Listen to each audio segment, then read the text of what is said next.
Dara Osei had worked the Ashford room for 8 years, and she knew within 30 seconds of a guest walking through the service corridor whether the night was going to hold.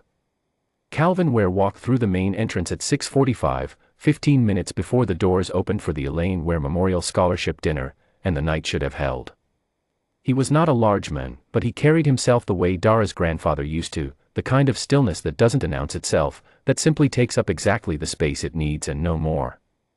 He wore a dark navy suit pressed to a crease that looked like it had been measured. His pocket square was the pale yellow of a school bus, and Dara would later understand why. He carried a single manila folder under one arm, thin, ordinary, and he walked to the check-in table at the entrance to the Ashford room the way a man walks to a place he has every right to be. She was refilling the water carafes at the service station behind the curtain, and she watched him through the gap the way she always watched the early arrivals, cataloging the night ahead. Renata Hollis was at the check-in table, clipboard in hand, talking to one of the junior event staff. She was the venue's senior coordinator, and she had a gift for reading a room before it filled, a gift that, in 8 years, Dara had watched her misuse in ways she could not quite bring herself to name out loud. Calvin gave his name. Renata checked her list, nodded once, and handed him his table card. He glanced at it, head table, seat 1, and moved toward the Ashford room's double doors. The other man came through the main entrance at 6:52. He was white, broad-shouldered, and he moved like someone who expected the room to part. He wore a well-cut gray suit and he carried nothing at all. He gave his name to the junior staff member. Dara was close enough to hear it, Garrett Finch, and when the staff member scanned the list and hesitated, Renata stepped over immediately. Dara watched Renata's posture change. She had seen it before, that small realignment, the way Renata's shoulders opened toward a certain kind of person, the way her voice warmed 2 degrees, the way her clipboard came down from its defensive angle. Garrett Finch was not on the list. He explained to Renata at a volume the whole foyer could hear, Imani's biological father. He hadn't been invited, exactly, but he'd driven 4 hours. He felt strongly that the head table seat belonged to him, not to, and here he gestured toward the Ashford room's doors, toward where Calvin Ware had gone, whoever that was. Dara set down the carafe. She watched Renata nod. She watched Renata's pen move across the bottom of her clipboard. She watched Renata walk through the double doors into the Ashford room. Dara followed to the curtain's edge. Calvin was standing near the head table, studying the centerpiece, a framed photograph, Dara could now see, of a woman about Calvin's age, smiling directly into the camera with the particular ease of a person who knew she was loved. The scholarship's namesake. Renata approached him. Dara could not hear the first sentence. She heard the second, just until we can sort out the seating arrangement. It shouldn't take long. She heard Calvin's reply, quiet and unhurried, has anyone looked at the Guardian paperwork the foundation filed? My name is on the scholarship application. My name is on the endowment agreement. Renata's answer was smooth, professional, and wrong. I understand that, and I'm sure we can clarify everything quickly. It's just that the situation is a little complicated. If you could wait in the lobby, I can bring you a glass of. I'll wait in the lobby, Calvin said. He picked up his manila folder from the chair where he'd set it, smoothed his jacket once at the lapel, and walked back through the double doors without another word. Dara stepped back from the curtain. She had worked 114 events in the Ashford room over 8 years.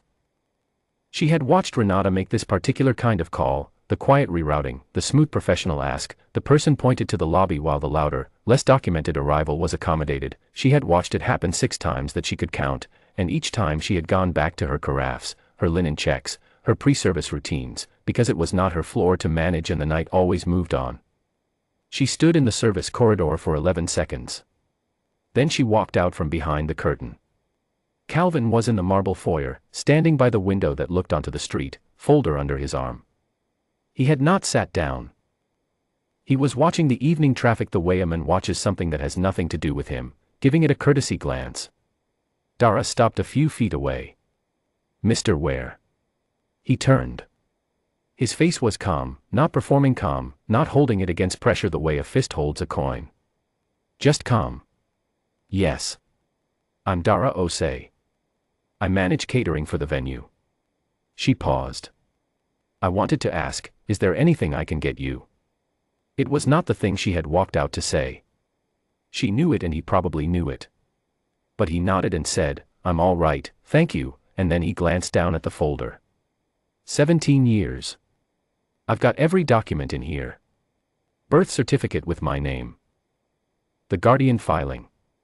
The scholarship application with the foundation. I'm listed as the endowing donor and the awardee's legal guardian. I wasn't sure which one they'd need. He said it without bitterness, the way you state the contents of a bag you've carried so long the weight has become part of your gait. I just wanted to be ready. Dara said, "Mr. Ware, I don't think," and then the main entrance doors opened. Lorraine Osei Barnes was 51 years old and had directed the foundation for 11 of them, and she walked the way the foundation worked, with intention, at pace, and with the precise awareness of every detail in her line of sight. She was dressed for the stage. The foundation's director always spoke at the dinner, and she was scanning the foyer the way a person scans a room when something is not where it is supposed to be. Her eyes landed on Calvin Ware. She stopped. Dara watched her face do three things in rapid order: recognition, understanding, and something that was not quite fury but was adjacent to it, the controlled adjacent thing, the professional version. Calvin. She crossed the foyer in 8 steps. "Why are you standing in the lobby?" It was not a question. He understood that. There was some confusion about the seating.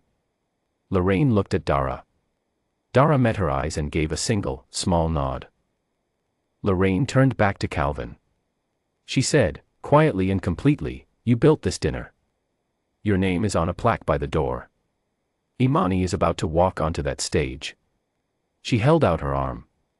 "Will you come in with me?" Again, not a question. He took her arm. Dara was 3 steps behind them when Lorraine pushed the double doors open. The Ashford room held 84 people on scholarship dinner nights, and it was nearly full. The low sound of pre-dinner conversation rose to meet them, and Dara watched the nearest tables register the foundation director's arrival and begin to quiet in the row-by-row way that rooms quiet when something is about to be said. Renata Hollis was at the far end of the room, near the head table, still holding her clipboard, still standing beside Garrett Finch, who was now in seat 1. Lorraine walked to the front of the room. She did not raise her voice. She had a microphone at her lectern, and she did not need it yet. The room had gone nearly silent on its own, the way rooms do when a stillness arrives that has mass. "Before we begin the program," she said, "I want to introduce the men responsible for this evening." She turned to Calvin, who was standing 1 step to her left, folder still under his arm, pocket square still perfectly placed. Calvin Ware retired from Dunmore Elementary School in 2019 after 26 years as its principal. For 17 of those years, he was also raising his daughter, because that is what she is, and that is what he is. Her mother, Elaine, passed when Imani was 4 years old. Calvin was there the morning after, and every morning after that. She let the room hold that for a beat. 5 years ago, when Imani graduated college, Calvin endowed the scholarship in Elaine's name. $40,000 a year, renewable, drawn from his retirement savings. He wanted other children from Dunmore to have what Imani had. He has never once asked for acknowledgement. She paused. "His name is on the plaque by the door, if you'd like to see it. He has been a guest of this foundation for as long as the foundation has had this dinner. And tonight, he should be sitting at the head table." Dara watched Renata's clipboard come down to her side. She watched Garrett Finch's chair push back. The room was very quiet, and then it was not. The applause started at table 3, an elderly woman in a blue dress who Dara later learned was a retired teacher from Dunmore, a woman who had watched Calvin Ware unlock that school every morning for 2 decades, and it spread without encouragement. Calvin did not raise a hand to quiet it. He stood in it, composed and still, and his eyes moved once to the door at the side of the room through which the scholarship recipients would shortly emerge. The foundation's events director, Gerald Park, crossed the floor to where Renata was standing. Dara did not hear what he said, but she saw Renata's clipboard placed on the nearest table, and she saw Renata walk to the service exit. She would not return to the Ashford room floor that evening. 2 members of the venue's permanent staff escorted Garrett Finch, politely and without scene, through the side entrance. Gerald Park personally walked Calvin Ware to seat 1 at the head table, pulled the chair, and stood beside it until Calvin sat. Dara went back to her station. She checked the water carafes. She adjusted the placement of 3 bread plates. She did the small, invisible work of the evening, because the evening was moving now and there was a great deal to do. At 7:22, the side door opened, and the scholarship recipients filed in. Imani Ware was 23 years old, and she walked with the posture of a woman who had been told her whole life to hold her head up by a man who held his. She wore a dress the color of her father's pocket square, and Dara understood, now, the pale yellow of a school bus, the yellow of Dunmore Elementary's front doors, the yellow of every morning Calvin Ware had stood at those doors. She saw her father at the head table and she stopped walking. The woman behind her touched her arm gently, and Imani started moving again. But her eyes stayed on Calvin's face, and something passed between them in that look. 17 years of ordinary mornings, packed lunches, homework at the kitchen table, the particular grief of raising a child through the loss of a person you both loved, something that required no explanation and received none. When it was Imani's turn at the lectern, she spoke for 4 minutes about what it meant to attend Dunmore Elementary, about Mrs. Thibodeau in 2nd grade who taught her to read chapter books, about the principal who stayed late to help her with her science fair project 3 years in a row. He didn't have to do any of that, she said. He didn't have to do any of it. Not one morning. Not one lunch. Not one scholarship. She looked at the head table. But that's not how he thinks about it. I know, because I asked him once. I was about 12. I said, Dad, why? She paused. He said, because you're mine. And that was the whole answer. The room was quiet. That's the whole answer, Imani said again, more softly. She looked down at her notes, gathered herself, and finished her remarks. The applause when she stepped down was the kind that a room means. Afterward, when the dinner had moved to its final hour and the tables had broken into smaller conversations, Dara carried a fresh carafe to the head table. Calvin Ware was sitting with Lorraine Osei Barnes and the retired Dunmore teacher in the blue dress, and all three of them were talking about a student, some child neither Dara nor anyone at the table had heard of, and Calvin was laughing, the uncomplicated laugh of a man in a room where he is fully known. Dara filled his water glass without interrupting. 115 events in the Ashford room. She did not think she would forget this one. The following week, the Foundation's board of directors sent a formal written commendation to Calvin Ware, thanking him for his 17 years of support and his extraordinary grace at the dinner. A copy was placed in the Foundation's permanent record. The venue's management conducted an internal review of the evening's events. Renata Hollis was placed on administrative leave while the review was completed. A new guest verification protocol, requiring event coordinators to confirm seating decisions against filed documentation before any guest is asked to relocate, was drafted within 10 days and applied to all future bookings. The Foundation's board, which had held a multi-year contract with the venue, requested in writing that the protocol be in place as a condition of renewal. The contract was renewed.